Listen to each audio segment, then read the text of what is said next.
사랑하는 행복한 교회 성도 여러분, 4월 2일입니다.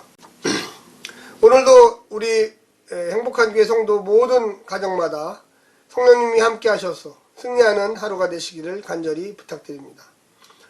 오늘 특별히 마가복음 13장 14절부터 37절까지의 말씀 같이 성도들이 읽어주는 말씀을 듣고 다시 오겠습니다. 멸망에 가증한 것이 서지 못할 곳에 선 것을 보거든 읽는 자는 깨달을진저 그때에 유대에 있는 자들은 산으로 도망할지어다.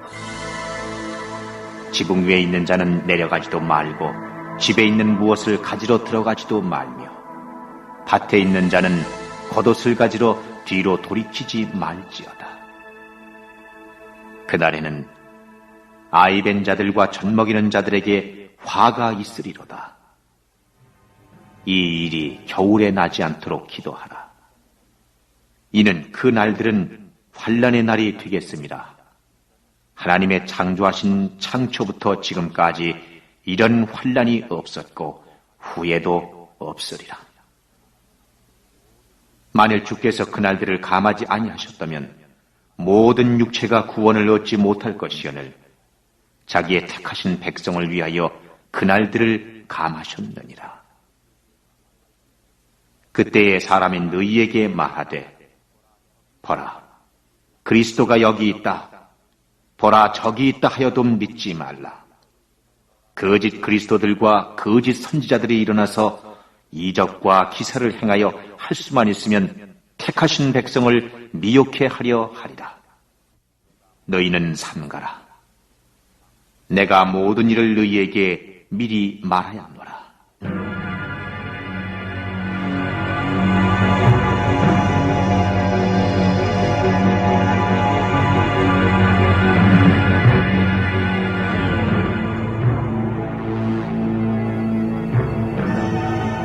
그때 그 환난 후 해가 어두워지며 달이 빛을 내지 아니하니 별들이 하늘에서 떨어지며 하늘에 있는 권능들이 흔들리리라. 그때에 인자가 구름을 타고 큰 권능과 영광으로 오는 것을 사람들이 보리라. 또 그때에 저가 천사들을 보내어 자기 택하신 자들을 땅 끝으로부터 하늘 끝까지 사방에서 모으리라. 무화과 나무의 비유를 배우라. 그 가지가 연하여 지고 잎사귀를 내면 여름이 가까운 줄을 아나니 이와 같이 너희가 이런 일이 나는 것을 보거든 인자가 가까이 곧 문 앞에 이른 줄을 아나. 내가 진실로 너희에게 말하노니 이 세대가 지나가기 전에 이 일이 다 이루리라. 천지는 없어지겠으나 내 말은 없어지지 아니하리라. 그러나 그 날과 그 때는 아무도 모르나니 하늘에 있는 천사들도 아들도 모르고 아버지만 아시니라. 주의하라. 깨어있으라. 그때가 언제인지 알지 못함이니라. 가령 사람이 집을 떠나 타국으로 갈 때에 그 종들에게 권한을 주어 각각 사물을 맡기며 문지기에게 깨어있으라 명함과 같으니 그러므로 깨어있으라.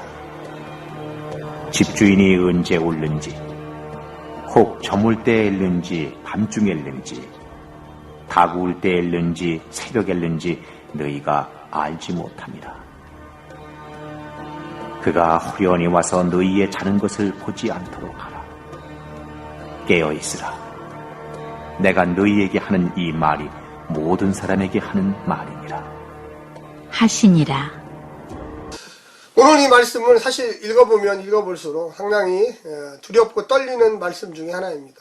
초대교회부터 지금까지 이 말씀 때문에 수많은 이단들이 이 말씀을 잘못 해석해서 사람들을 두려움에 처하게 했고 또 이상한 집단들을 만들어가지고 산으로 도망가기도 했고 또 많은 사람들이 집단 생활도 했기도 했습니다. 그런데 역사적으로 이 말씀을 자세히 살펴보게 되면 어제 좀 말씀드렸던 이 AD 66년부터 70년 사이에 로마와 유대 전쟁이 그 배경에 이 안에 깔려 있습니다. 물론 미래적인 시점으로 사실 기록되어 있지만 이것을 읽었던 사람들은 이 예루살렘 성과 예루살렘의 성전이 멸망된 이후에 곧바로 마가복음이 기록되었기 때문에 사실은 초신자들이었습니다. 그들이 어떻게 보면 예수님을 전혀 만나보지를 못했고 또 예수님을 성령으로 만났던 사람들이었기 때문에 예수님에 대해서 더 알고 싶었고 미래가 어떻게 되는지 사실 궁금했습니다. 그런데 사실은 이거는 미래보다도 현재 있었던 일들에 대한 어떤 신학적인 평가라고 하기가 좋습니다. 사실 거기 14절에 보면 아주 중요한 이야기 중에 하나가 멸망에 가증한 것이 서지 못할 곳에 선 것을 보거든. 이게 예루살렘 성전 안에 이방인의 신상이라든지 로마의 신이라든지 아니면 예루살렘 성전의 가장 그 거룩한 곳, 하나님만이 거하고 제사장도 1년에 한 번밖에 못 들어가는 곳이 있는데 그곳이 바로 지성소입니다. 지성소. 근데 그 지성소를 더럽힌 거죠. 범한 겁니다. 범한 거. 그래서 이것이 바로 AD 70년에 이 타이투스 장군이 이 예루살렘을 정복하고 예루살렘 성전 안에 사실 들어갔어요. 들어가고 그 지성소에 들어가서 그것을 더럽혔다라는 그 이야기를 사실 지금 하고 있는 겁니다. 근데 여기에 보게 되면 상당히 이런 일이 벌어지면 초대교인들이요 그리스도인들 당신들은 산으로 도망가시오. 도망을 살아야 된다. 이렇게 이야기를 하고 있습니다. 고난은 피해라. 뭐 이런 얘기일 수도 있죠. 그리고 여러 가지 어려운 일이 있는데 겨울에 일어나지 않을 수 있도록 해라. 그리고 지금부터 있었던 모든 날 중에 가장 어두운 날이다. 비참한 날이다. 그러나 너희들에게 이런 일들이 있을 때 거짓 그리스도, 적그리스도죠. 가짜 그리스도가 나타나 많은 기적도 보여주고 이적도 보여줄 거다. 사람들에게 먹을 것도 줄 거다.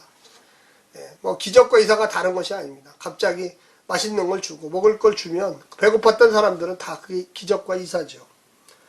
그리고 그 다음에 나오는 게 뭐냐면 인자의 재림입니다. 재림. 예수님이 이 땅에 다시 오신다. 이런 뜻이죠. 그래서 이 땅을 심판하러 오시는데 사실 이거는 아무도 모른다. 이단들이 이 부분을 잘 이용해서 앞에서 겁을 주고 그 다음에 인자가 오시는 내가 그걸 알고 있다. 내가 인자다. 뭐 이렇게 거짓말을 하는 배경이 되는 아주 대표적인 본문입니다. 그래서 신천지 이만희도 그렇고 뭐 여러 하여튼 일들이 이 본문 안에서 이루어집니다. 근데 중요한 거는 뭐냐면 인자가 언제 오실지 아무도 모른다. 아무도 모른다. 하나님만 알고 계신다. 뭐 여러 가지 뭐 징조도 마땅한 게 없다. 뭐 그렇게 이야기하는 것입니다. 너희들이 여기에 보게 되면 여름이 올 때 또 어떤 징조가 있느냐. 인자가 가까이 곧 문 앞에 이른 줄을 알라. 그래서 무화과 나무에 비유해서 배워라. 잎사귀를 내면 여름이 가까운 줄을 알라. 뭐 이렇게 얘기합니다. 한마디로 얘기해서 여러 가지 얘기를 했지만 사실은 핵심적인 건 뭐냐면 가장 극한 공포가 오고 가장 탄압받는 시대가 오고 근데 그게 바로 AD 66년부터 70년 사이라였던 거예요. 우리가 이 본문을 읽으면서 무슨 생각을 하게 되냐면 이런 일이 없었나요? 우리나라에도 여러 번 있었습니다. 뭐 6.25 전쟁 또 그리고 일제의 탄압 또 뭐 경제 6.25 전쟁 끝나고 먹고 살기 힘들 때 뭐 그럴 때마다 이단들이 일어났습니다. 옛날에 박대선, 문선명 또 뭐 지금도 이단들이 많죠. 그러면 왜 이런 일들이 반복되느냐. 사실 성경을 너무 어떻게 보면 신비적인 이유로만 보기 때문에 그래요. 물론 이 안에 하나님의 역사가 있고 하나님의 함께 하심이 우리에게 있습니다. 맞습니다. 그런데 그걸 모든 것을 이렇게 구슬 깨듯이 맞추려고 하다 보면 이상한 쪽으로 가게 돼 있어요. 인간의 사심이 들어가요. 여기 분명히 얘기했지만 모른다는 거예요. 33절에 보면 주의하라 깨어있으라 그때가 언제인지 알지 못함이니라. 분명히 이게 나와요. 아무리 징조가 있어도 정확한 나를 모른다는 거예요. 1998년인가요? 20세기가 바로 이제 가까이 오기 전에 다미성교회에서 그 이단들이 이제 주님이 다시 재림하신다.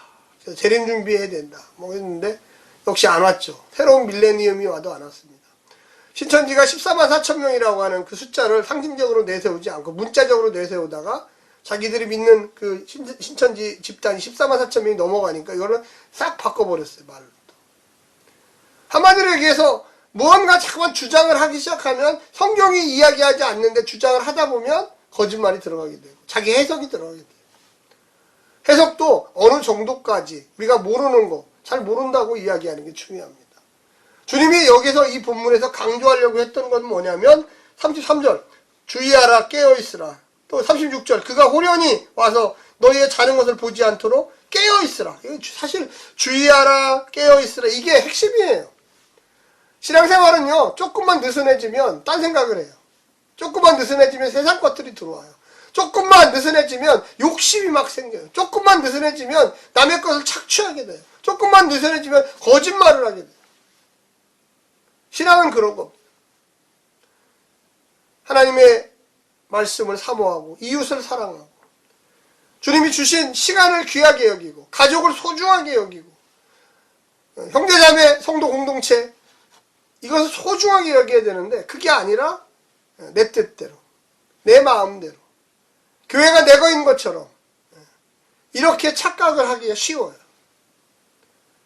하나님이 분명히 살아계시다는 걸 믿는다면 우리가 정말로 조용하고 겸손하고 그리고 하나님의 말씀대로 살려고 사랑하고 용서하고 그 믿음 가운데 살기 위해서 헌신하는 그 믿음이 바로 하나님이 원하시는 거예요. 그런데 깨어있지도 않고 주의하지도 않고 내 맘대로 내 뜻대로 게을러 터져서 살다 보면 어느 순간에 우리의 인생의 전반기가 싹 가고 후반기도 가버리고 하나님 뵐 얼굴에 낯이 없습니다. 하나님이 우리와 함께 하신다는 걸 증명하려면 다른 것이 아니에요. 우리가 늘 주 안에서 기뻐하고 즐거워하고 서로를 격려하고 칭찬하고 주의 날이 가까이 오면 볼수록 서로 모이기를 힘쓰는 믿음의 백성들이 되시기를 간절히 부탁드립니다. 샬롬.